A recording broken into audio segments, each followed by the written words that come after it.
গড়পড়তা performance নিয়েই তৃপ্ত board ও ক্রিকেটাররা। বিশ্বকাপ শেষ হতেই টাকার পেছনে লঙ্কান প্রিমিয়ার লিগ খেলতে ছুটলেন মোস্তাফিজ, তাসকিন ও হৃদয়।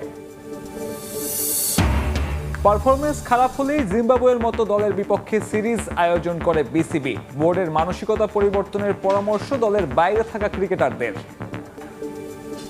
সেরা একাদশে বাংলাদেশের রিশাদ হোসেন। প্রিমিয়ার লিগ খেলতে দেশ ছেড়েছেন 3 টাইগার ক্রিকেটার, মোস্তাফিজুর রহমান, তাওহিদ হৃদয় ও তাসকিন আহমেদ। হৃদয়ের জন্য নতুন না হলেও 2 পেসার তাসকিন ও মোস্তাফিজের জন্য এলপিএল হতে যাচ্ছে নতুন অভিজ্ঞতা। দেশ ছাড়ার আগে সবার কাছে দোয়া চেয়েছেন তারা। অন্যদের মতো ডট খেলায় মাতেন না, ধূপধাপ পেটানোয় ওস্তাদ। চাপের মুহূর্তে বড় শট খেলতে কলিজা লাগে, বড়সড় কলিজাই আছে তাওহিদ হৃদয়ের। বিশ্বকাপে বাংলাদেশের পক্ষে সবচেয়ে বেশি 6, হাসারাঙ্গার বলে ওভার বাউন্ডারির হ্যাট্রিকও গড়েছিলেন ডালাসে। এবার নিজ মাঠেই কি বাংলার নয়া ছক্কার রাজার কাছে মার খাবেন হাসারাঙ্গা? 1 জুলাই থেকে মাঠে গড়াচ্ছে লঙ্কান প্রিমিয়ার লিগ। এলপিএল খেলতে দ্বীপ দেশে গেছেন 3 টাইগার, হৃদয়ের সঙ্গী 2 পেসার তাসকিন আর মোস্তাফিজ। জুলাইয়ে 3 জন লঙ্কান লিগে, সাকিব, রিশাদ, সাইফুদ্দিন ও শরীফুল এই 4 জন যাবেন কানাডার গ্লোবাল টি20 খেলতে। তরতর করে টাইগারদের কদর বাড়ছে ভিনদেশি লিগে। আলহামদুলিল্লাহ, শুরু মানে আগে থেকে তো সবাই খেলে, এখন একটু প্লেয়াররা বেশি খেলতেছে। আশা করি সামনে আরো সবাই খেলবে ইনশাআল্লাহ। ইন্টারন্যাশনালে ভালো করার জন্য ভালো দিক কিনা ফ্র্যাঞ্চাইজি দিকগুলো খেলা সব জায়গায় ভালো করতে হবে, সব জায়গায় ভালো করলে সব জায়গায় অপরচুনিটি আসবে। কোনো টার্গেট নেই, দোয়া করবে। গেলবারও এলপিএলে খেলেছেন, জাফনার জার্সিতে দুর্দান্ত পারফর্মও করেছিলেন হৃদয়। এবার দেখা যাবে ডাম্বুলা সিক্সার্সে একই দলে আলো কারবেন কাটার মাস্টার মুস্তাফিজুর রহমানও। আইপিএলে ধোনির সান্নিধ্যে যেন নতুন করে নিজেকে ফিরে পেয়েছেন দ্য ফিজ। বিশ্বকাপটাও মন্দ যায়নি। তার কাটার স্লোয়ার নানা ভ্যারিয়েশন দেখতে লঙ্কান লিগে চোখ থাকবে টাইগার ভক্তদের। ডাম্বুলায় 2 বাংলাদেশি, হৃদয়ের স্টাম্প উপড়ে ফেলার মিশনে থাকবেন তাসকিন আহমেদ। ঢাকা এক্সপ্রেস গায়ে চড়াবেন কলম্বো স্ট্রাইকার্সের জার্সি। যাচ্ছি এলপিএল খেলতে, দোয়া করবেন সবাই যাতে সুস্থ থাকি, ভালো থাকি। সোমবার উদ্বোধনী ম্যাচেই খেলবে হৃদয় মোস্তাফিজের ডাম্বুলা। 2 জুলাই দেখা যাবে তাসকিনদের খেলা। 21 জুলাই পর্যন্ত চলবে Lankan premier league. Bangladesh cricket board তাদের যে নিয়মিত সভা, সেই সভায় বসতে যাচ্ছে আর মাত্র 1 দিন পরে, অর্থাৎ জুলাইয়ের 2 তারিখ যেদিন পড়বে, বাংলাদেশ ক্রিকেট বোর্ডের বোর্ড সভা রয়েছে।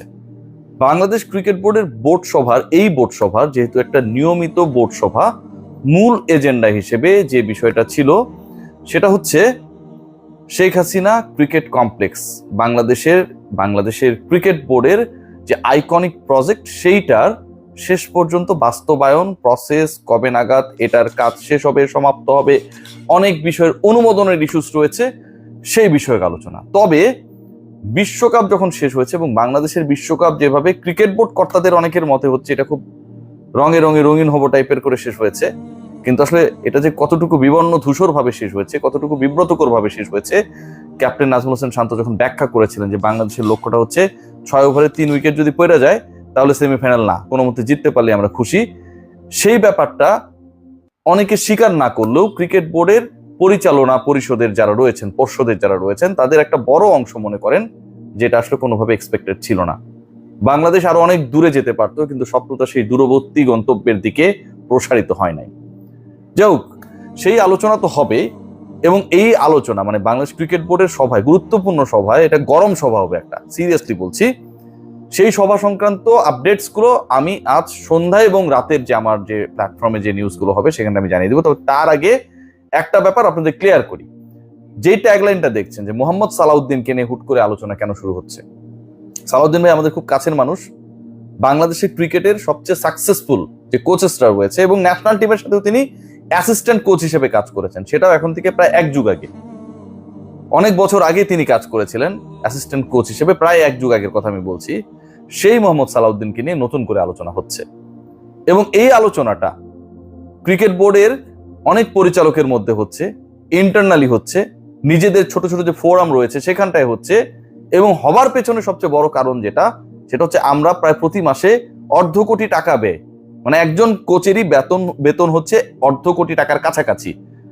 এর আগে তিনি যে বেতনটা পেয়েছিলেন, মানে তার সাথে তো ডলারের চুক্তি, তাই না? 35,000 বা 40,000 42,000 ডলার সবকিছু মিলাই টেলাই, বাড়ি ভাড়া, কাজের লোক টোক থাকবে, রান্না করে খাওয়াবে, অনেক হিসাব নিকাশ রয়েছে সেখানটায়, গাড়ি চালায় তাকে নিয়ে আসবে নিয়ে যাবে।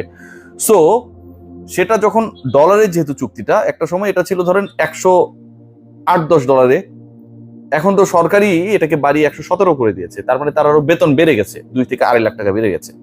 সো অর্ধ কোটি কোটি টাকার যে চুক্তি চান্ডিকা হাথুরু সিং এর সাথে, তাতে বাংলাদেশ ক্রিকেট বোর্ডের যে প্রত্যাশা তার কাছ থেকে সেটা অর্ধেকটাও মিটছে না।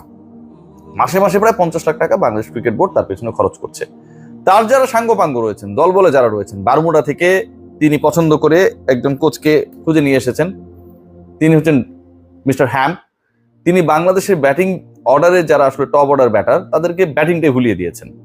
লিটন কুমার দাস 1 বছর আগেও অনেক বেশি ধারাবাহিক ছিলেন, আমরা তো আমাদের মতো করে গালিগালাজ করি, কিন্তু তার টেকনিক ঠিক রাখার জন্য তিনি কোনো একটা জায়গায় স্কিল ওয়াইজ প্রবলেম ফেস করছেন কিনা, এ কারণেই তো মাস্টার রাখা, নাকি স্পেসিফিক মাস্টার রাখা। বাড়িতে আপনি গণিতের শিক্ষক রেখেছেন, আপনার সন্তান অন্য সাবজেক্টে পাস করছে ঠিকই, মানে লিটন ভালো ফিল্ডিং করছে, কিপিং করছে, কোনো সমস্যা নেই, কিন্তু আসল যে কাজটা ব্যাটিং, ওই যে অঙ্ক করা, সেখানটা তিনি ফেল করছেন। বারমুডার কোচ এসে বারমুডা ট্রায়াঙ্গেলের যে রহস্যের মধ্যে লিটন, শান্ত, সৌম্য কিংবা আমাদের তানজিদ তামিমদের ফেলেছেন, এবং এখান থেকে আসলে সবাই ঘোরপাক খাচ্ছে। বের হবে কিভাবে, কে বের করবে সেই সাহস পায় না, কারণ বারমুডা ট্রায়াঙ্গেলের আশপাশে যদি কেউ যায় তাহলে তার কিন্তু বিপদ, সেও হারা যেতে পারে, ভ্যানিশ হয়ে যেতে পারে। ওই ভয় ওখানটায় কেউ যাচ্ছে না। বারমুডা ট্রায়াঙ্গেল আবার পরিচালিত হচ্ছে, মাঝখানে একজন রয়েছেন স্টার চবলিবাটের মতো করে, হাথুরা সিং। সো এই যে একটা সিচুয়েশন, বাংলাদেশ দল এবং বাংলাদেশ দল পরিচালনায় সাপোর্ট স্টাফদের পেছনে যে সিচুয়েশন, বাংলাদেশ ক্রিকেট বোর্ডের প্রতি মাসে খরচ প্রায় 2 থেকে 2.5 কোটি টাকা শুধুমাত্র কোচিং স্টাফদের পেছনে, তাদের ভ্রমণ, তাদের থাকা, তাদের চিকিৎসা, তাদের খাওয়া, তাদের কি বলবো, তাদের হচ্ছে মাসিক বেতন, হ্যাঁ, বোনাস, সবকিছু মিলায় দিন শেষে ফল হচ্ছে বিগ জিরো। ক্রিকেট বোর্ডে অনেকে সেটা স্বীকার করবে না, আবার অনেকে হচ্ছে স্বীকার করতে চাইলেও মিডিয়ার সামনে বলবে না, কিন্তু ক্রিকেট বোর্ডের পরিচালনা পর্ষদের যে সভাটা হচ্ছে, আমি কেন এত ব্যাকগ্রাউন্ড টানছি, সেখানটায় মোহাম্মদ সালাউদ্দিন খুব প্রাসঙ্গিকভাবে আসছেন, তাকে নিয়ে আলোচনা হতে যাচ্ছে, তাকে নিয়ে আলোচনা বেগবান হবে, তপ্তভাবে হবে, এবং মোহাম্মদ সালাউদ্দিনের মতো অন্য যে লোকাল কোচেসরা রয়েছে তাদেরকে জাতীয় দলের সাথে সম্পৃক্ত করার ব্যাপারে ক্রিকেট বোর্ডের পরিচালকদের একটা বড় অংশ দাবি তুলবেন। সংবাদ সম্মেলনে পাপন ভাই সেটা কতটুকু ক্লিয়ার করবেন করবেন না সেটা ভিন্ন বিষয়, টেকনিক্যাল কারণে অনেক কিছু বলেন না, সেটা আমরা জানি। এবং মজার ব্যাপার কি জানেন, এই আলোচনায় 2 জন কোচের নাম আসছে, যে বাংলাদেশের নেক্সট 2 ইয়ার্স এর জন্য লোকাল কোচের উপর আমরা ডিপেন্ড করতে চাই। ভারত রাহুল দ্রাবিড়ের উপর যেভাবে ডিপেন্ড করেছে, অন্য দলগুলো তাদের লোকাল কোচদের উপর তুলনামূলকভাবে ডিপেন্ড করার চেষ্টা করছে। সো বাংলাদেশও লোকাল কোচের উপর নেক্সট 2 ইয়ার্স এর উপর যেন 2 বছর পর্যন্ত যেন ডিপেন্ড করে, তাদেরকে যেন সময় দেয়, তারা যেন গড়ে তোলে। মানে বিদেশি কোচের পেছনে এত টাকা খরচ করার পরও যখন ফল আসছে না, সো এই জায়গায় লোকাল কোচদেরকে এবার আমরা দেখি। ক্রিকেট বোর্ডের পরিচালনা পর্ষদের যে সভা রয়েছে, সেখানটা সবচেয়ে গুরুত্বপূর্ণ আলোচনা এই লোকাল কোচ নিয়ে হবে।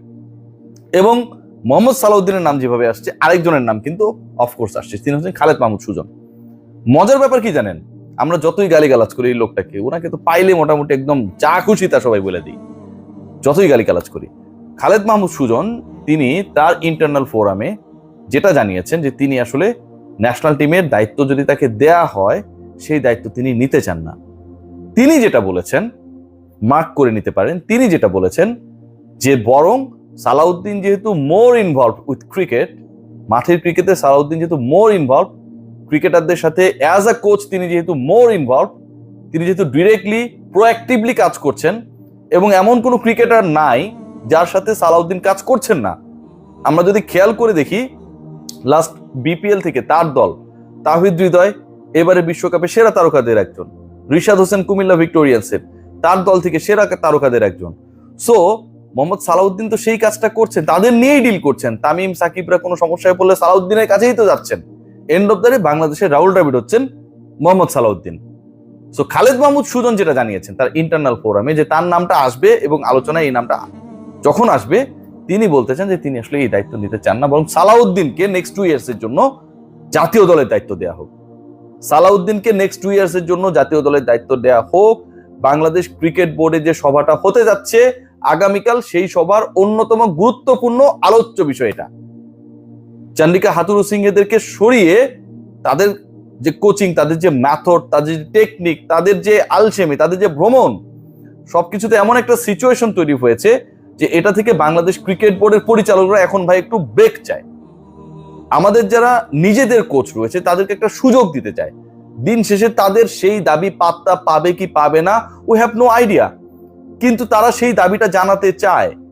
বাংলাদেশ ক্রিকেট বোর্ডের সভায় বাংলাদেশ ক্রিকেট বোর্ডের পরিচালকরা এই দাবি জানানোর পেছনে সবচেয়ে বড় যেটাকে যুক্তি হিসেবে দেখছেন যে একটা দল কতটুকু একজন হেড কোচের আন্ডারে ডিমোরালাইজ, ডিমোটিভেটেড এবং এইমলেস হতে পারে, যে সেমিফাইনালে ক্লিয়ার ইকুয়েশন থাকার পরও সেই দলের ক্যাপ্টেন, সেই দলের ম্যানেজমেন্ট ওখানটায় সিদ্ধান্ত নেয় যে আমরা যদি ফার্স্ট 6 ওভারের মধ্যে 3টা উইকেট হারাই ফেলি তাহলে আমরা 12.1 অথবা 12.3 অথবা 12.5 ওভারে বিভিন্ন প্রেক্ষাপটে 115 রান যদি বিভিন্ন স্টাইলে চেজ করি সেমিফাইনালসে যাবার যে সুযোগ থাকবে সেটাকে আমরা টার্গেট করব না যদি 3 উইকেট হারিয়ে ফেলি। সো এরকম একজন কোচের এবং এরকম একটা কোচিং স্টাফের আন্ডারে, বাঞ্চ অফ কোচের আন্ডারে বাংলাদেশ দল পরিচালিত হচ্ছে, যেটা আসলে পুরো এইমলেসলি আগাচ্ছে। সো ওই জায়গায় আমাদের লোকাল যে পোটেনশিয়ালিটি রয়েছে তাদেরকে কাজে লাগানো যায় কিনা, মোহাম্মদ সালাউদ্দিনের ব্যাপারে আলোচনা হচ্ছে। শেষ পর্যন্ত কি হবে সেটা আমরা জানি না, তবে এটা ইতিবাচক দিক। বাংলাদেশ ক্রিকেট বোর্ডের পরিচালকরা 24 জন পরিচালকের বড় একটা অংশ মনে করে বাংলাদেশের ক্রিকেট আমাদের লোকালদের হাতে থাকা উচিত। ডলারও সাশ্রয় হবে, যেহেতু ডলার রিজার্ভ থেকে কমে যাচ্ছে, একই সাথে ক্রিকেটের প্রতি মায়াটাও বাড়বে। সবাই ভালো থাকবেন। লেটেস্ট আপডেটগুলো আমার পেজ এবং আমার চ্যানেলে ডেফিনেটলি আপনারা পাবেন।